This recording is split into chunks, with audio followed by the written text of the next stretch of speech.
안녕하십니까. 주식회사 에버닌 대표 유의식입니다. 이번 시간에는 DOT를 사용하기 위한 백그라운드들을 잠깐 설명해 드리는 시간을 가질 텐데요. 여기에서는 대학교 4학년이나 비전공자분들을 위해서 짤막하게 그리고 아주 간단하게 내용을 전달해 드리기 때문에 잘 아시는 전공자분들이나 이미 익숙하신 분들은 이 영상 건너뛰셔도 되겠습니다.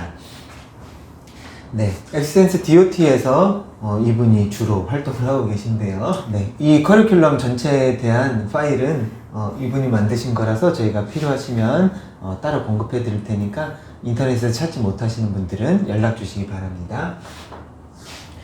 이론적인 프레임워크에 대해서 이렇게 말씀을 드릴 텐데 요 몇 가지 정도 요 챕터 1에서만 이번 강의에서 다루고 요 프랙티컬한 거는 나중에 필요할 때 어드밴스 코스에서 영상으로 제작해서 공급해 드리도록 하겠습니다.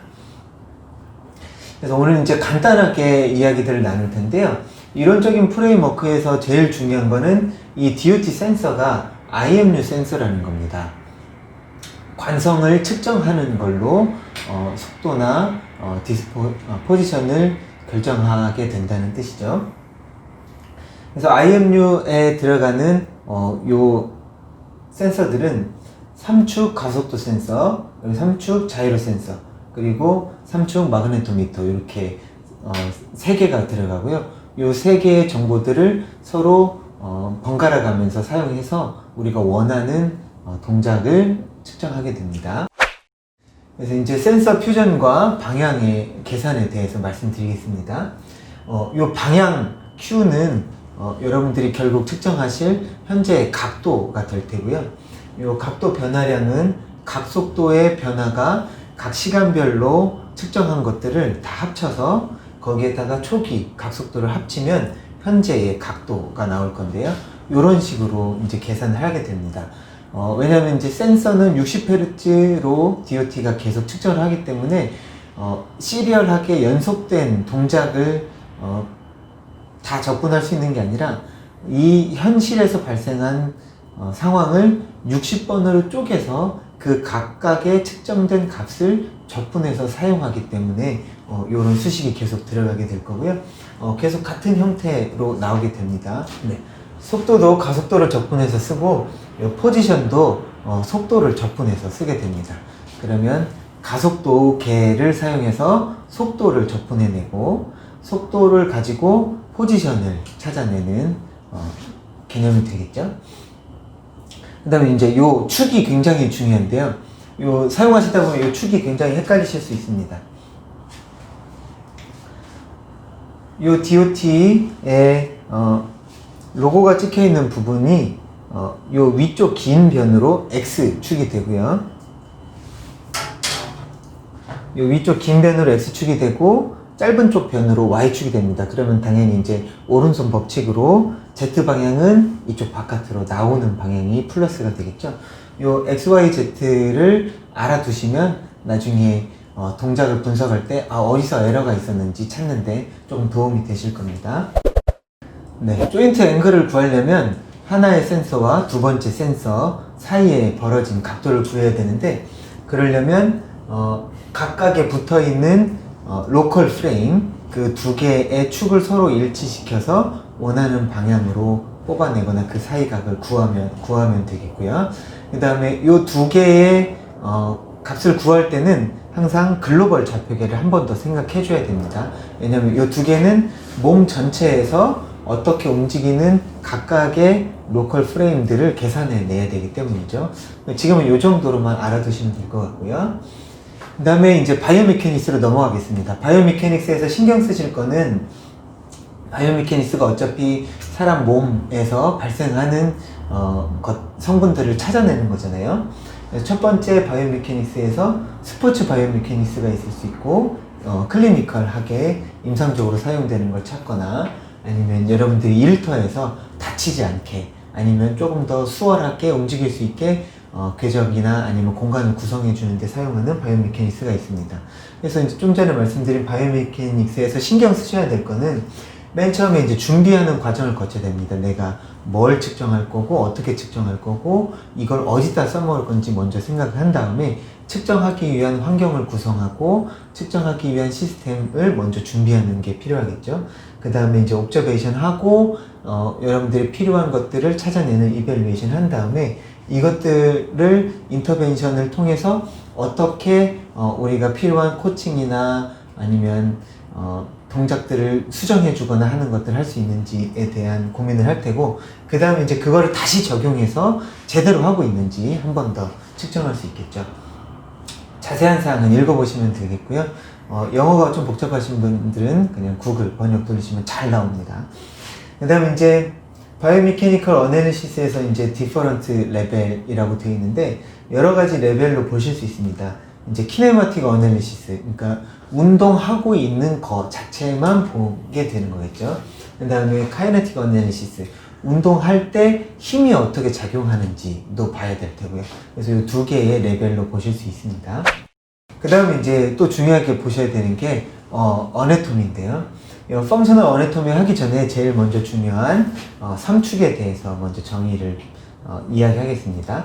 사람이 서 있는 요 방향으로 여기가 이제 정면이죠. 프론탈 플레인으로 하고, 그 다음에 옆으로 이렇게 돌았을 때는 측면이죠. 이제 레터럴 플레인, 아니면 이제 사지탈 플레인이라고도 하고, 그 다음에 이제 서 있는 이 두 개의 축에 대해서 위로 내려오는 수직한 방향의 축은 액시얼 플레인 또는 트랜스버스 플레인이라고 정의하고 사용을 합니다.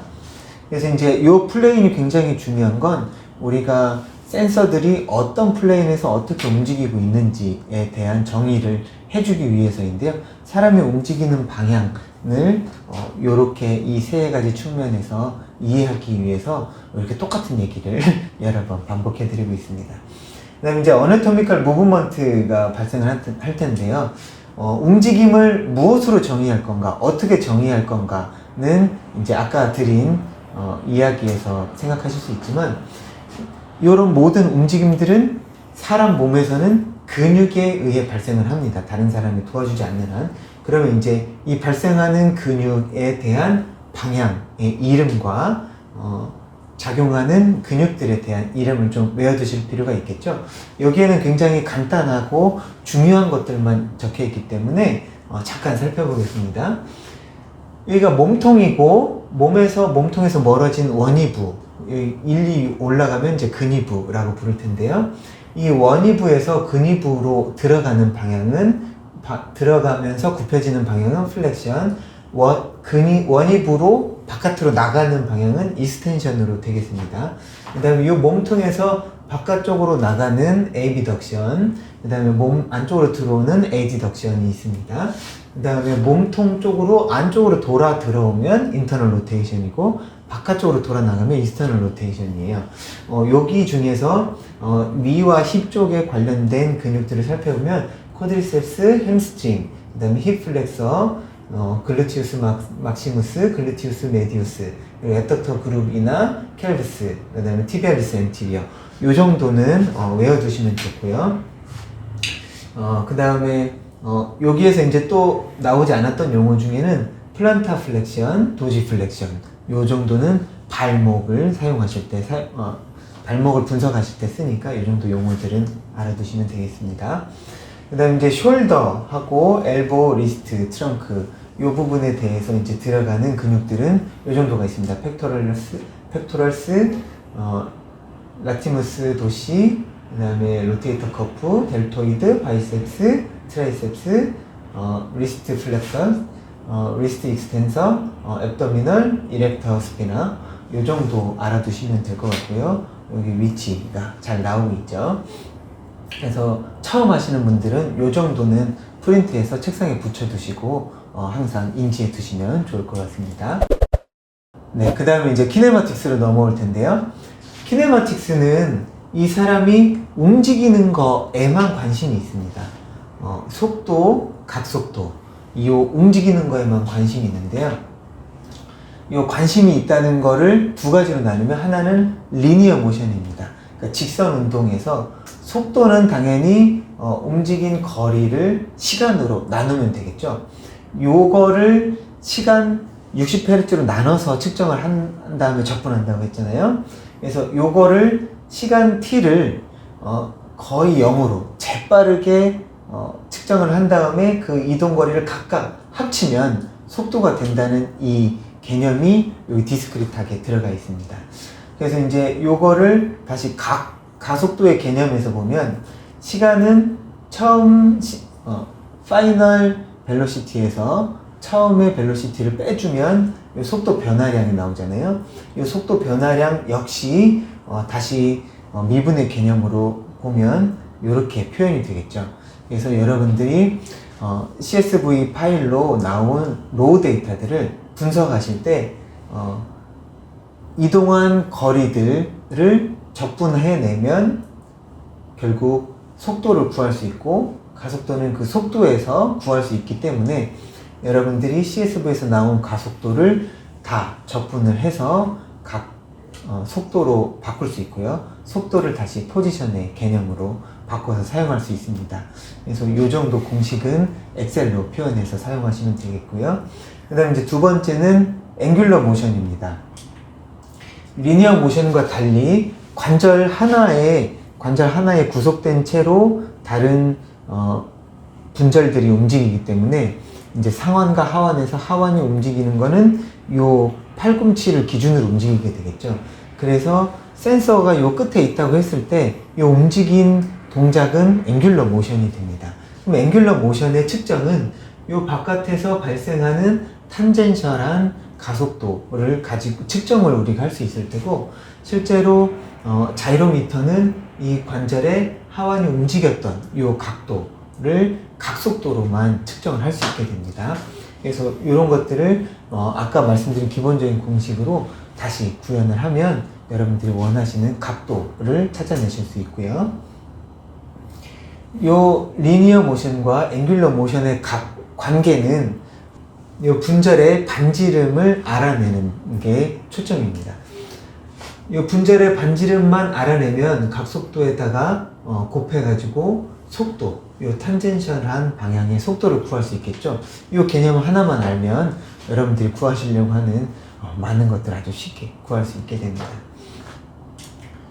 네, 그 다음에 이제 이 다이어그램, 우리가 분석한 이 데이터를 어떻게 한눈으로 볼 수 있게 해주느냐, 이 다이어그램을 그리는 게 굉장히 중요할 텐데, 대부분 많이 쓰는 게 앵글의 앵글로 표현을 합니다. 예를 들어서 우리가 걸어가는 동안 다리가 굽혀지는 각도별로 이 다리가 로테이션 되는 각도가 어떻게 나오는지 측정할 수 있거나, 아니면 우리가 진행하는 방향에서 발생하는 각도를 트랜스버스하게 움직이는 각도로 표현을 한다면 여러분들이 원하는 그 이동의 중심점, 센터의 궤적들을 이렇게 구할 수 있게 되겠죠. 그리고 이제 다시 한번 강조를 드리지만, 여러분들이 움직이는 리니어 모션은 축이 굉장히 중요합니다. 이 축을 정의를 할 때는 센서가 항상 모든 상황을 정확하게 측정할 수 없고, 센서 자체가 가진 미스얼란이나 개인의 오프셋들이 있기 때문에 이런 문제들을 항상 다시 계산을 해줘야 됩니다. 이거는 이제 애큐러시의 측면으로 될 테고요. 애큐러시 측면에서, 그 다음에 최대 속도의 측면에서 이런 것들을 다시 축으로 바꿔서 개념을 정립하는 것을 항상 신경 쓰시길 바랍니다. 그럼 이제 우리가 발생하는 움직임들은 모터, 즉 근육이 움직이는 거에 의해서 어떤 동작이 발생하는 걸 텐데요. 이 동작들을 측정하는 이유가 결국은 뭔가 코칭하기 위해서잖아요. 그러기 위해서 동작의 어느 시점에 어느 동작 범위로 움직이고 어떤 힘이 가해졌는지를 찾아내는 게 필요할 텐데요. 여러분들이 이제 많이 관심을 가지고 계실 만한 건, 이제 야구 선수가 방망이를 휘두르거나 테니스 라켓을 칠 때 이 각도, 임팩트가 가해지는 순간의 속도나 각도, 방향들을 측정해내고 싶은 게 여러분들이 하고 싶으신 일일 겁니다. 그리고 이제 그런 측정한 변수들을 통해서 어느 순간에 어떤 힘으로 이렇게 가해지는데, 만약에 플렉서의 힘이 부족하다면 플렉서의 힘을 키우면 될 거고, 익스텐서의 힘이 부족하다고 측정이 되면 그 익스텐서를 운동할 수 있게 운동 프로토콜을 짜주면 될 겁니다. 그 내용이 여기 적혀 있는 거고요. 결국은 코칭하기 위해서 우리가 분석을 한다는 목적성을 생각해 두면 되겠습니다. 네, 이번에 이제 카이네틱스에 대해서 말씀드리겠습니다. 카이네틱스는 운동에 힘이 들어가는 걸 생각한다는 학문이잖아요. 그래서 뉴턴의 3법칙을 생각 안 할 수 없는데, 뉴턴의 3법칙 중에 첫 번째는 관성의 법칙입니다. 그냥 놔두면 그대로 있는다. 움직이는 물체에 외력이 발생하지 않으면 계속 움직인다. 이런 이제 관성의 법칙인데, 제2 법칙이 우리가 이제 이것들을 하는 근간이 되는 법칙일 텐데요. F는 ma. 그러니까 어떤 물체에 힘이 작용을 하면 가속도가 생긴다는 겁니다. 그래서 우리가 가속도를 측정해내서 힘이 어떻게 작용을 했는지 알아내는 학문으로 우리가 이제 접근을 하고 있습니다. 힘과 이제 다른 방향에서는 요 토크가 있을 테고요. 요 관성 모멘트가 가속도랑 곱해지면 토크를 구해낼 수 있겠죠. 토크가 힘에 대비되는 리니어 모션, 앵귤러 모션에 대한 공식이 되겠습니다. 그 다음에 이제 3법칙은 작용 반작용의 법칙이니까 여러분들이 어떤 힘을 가했을 때 바닥에서 가해지는 반력, 그러니까 폴스 플레이트를 깔아서 그 폴스 플레이트에서 나오는 힘을 구하면 여기에서 작용한 힘도 알 수 있다는 그런 법칙이 되겠습니다. 기본적인 것들이니까 잠깐 다시 한번 상기해 보셨으면 좋겠고요. 리니어 카이네틱스하고 폴스에 대해 관계를 생각해 보면, 리니어 카이네틱스에서 어떤 움직임이 발생을 한다고 하면 생각할 수 있는 폴스들은 중력입니다. 여러분들의 몸무게에 따른 중력과, 그 다음에 지면에서 반력으로 밀어줘야 내가 움직일 수 있는 근거가 생기겠죠. 그 다음에 내가 몸을 움직이는 이 멀스 포스, 그 다음에 조인트 안에서 발생하는 리액션 포스, 이렇게 생각해 줄 수 있는데요. 요 힘들을 생각해 두셔야 하는 이유는 여러분들이 측정한 가속도와 속도 앵글들은 이 힘에 의해서 결정이 된다는 거고, 다시 말해서 그 힘 가속도 하나는 요 앞에서 발생한 중력 가속도의 힘도 들어가 있으니까 그 중력 가속도의 힘을 빼줘야 여러분들이 원하는 멀스 포스를 구할 수 있다는 데 있습니다. 지금 요 정도를 하고요. 나중에 어드밴스 코스에서 더 다루도록 하겠습니다. 그 다음에 똑같이 앵귤러 카이네틱스하고 토크의 관계에서도 마찬가지입니다. 모멘트 오브 이너셔를 생각해 두시면 되고요. 네, 이번에는 리니어하고 앵귤러 모멘텀의 관계를 생각해 보셔야 되는데요. 이 두 개 다가 우리가 가속도를 구할 때 굉장히 필요합니다. 예를 들어서 이제 권투 선수가 주먹 끝에 힘을 주고 어떤 펀치를 친다고 했을 때, 여러분들이 이제 이런 운동량의 힘을, 아니면 이 사람이 얼마나 잘 펀치를 때렸는지를 계산하고 싶으실 텐데요.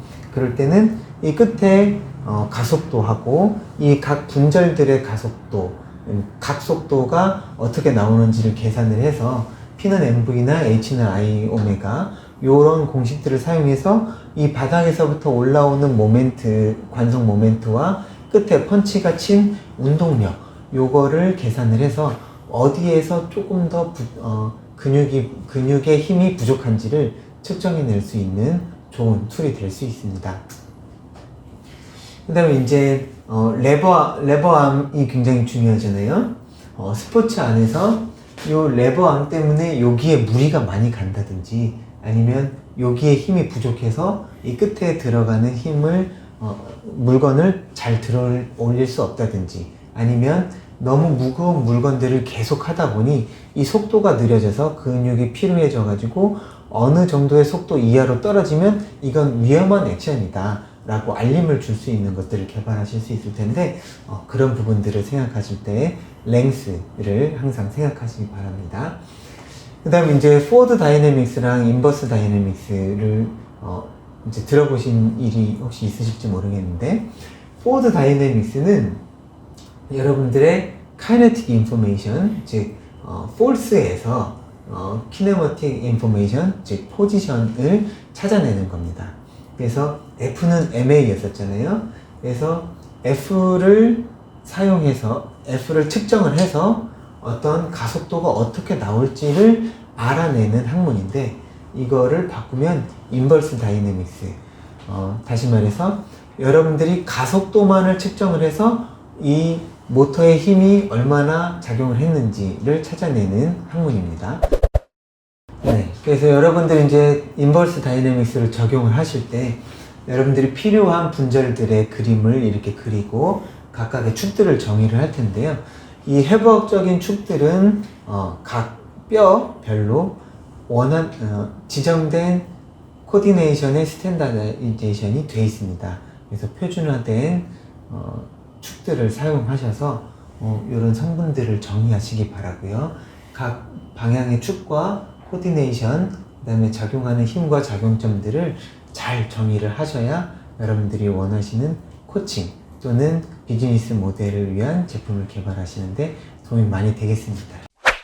네, 오늘은 이렇게 이론적인 프레임에 대해서 간단하게 배워봤습니다. 자세한 것들은 어드밴스 코스에서 다루도록 하고, 수식들이 많이 나올 수도 있고 그렇기 때문에 여러분들이 관심 있으신 분들을 초빙해서 강의도 가끔은 제공해 드리도록 하겠습니다. 그리고 이제 다음 시간에는 프랙티컬 레슨으로 들어갈 수 있도록 할 테니까 어드밴스 코스에서 또 뵙겠습니다. 감사합니다.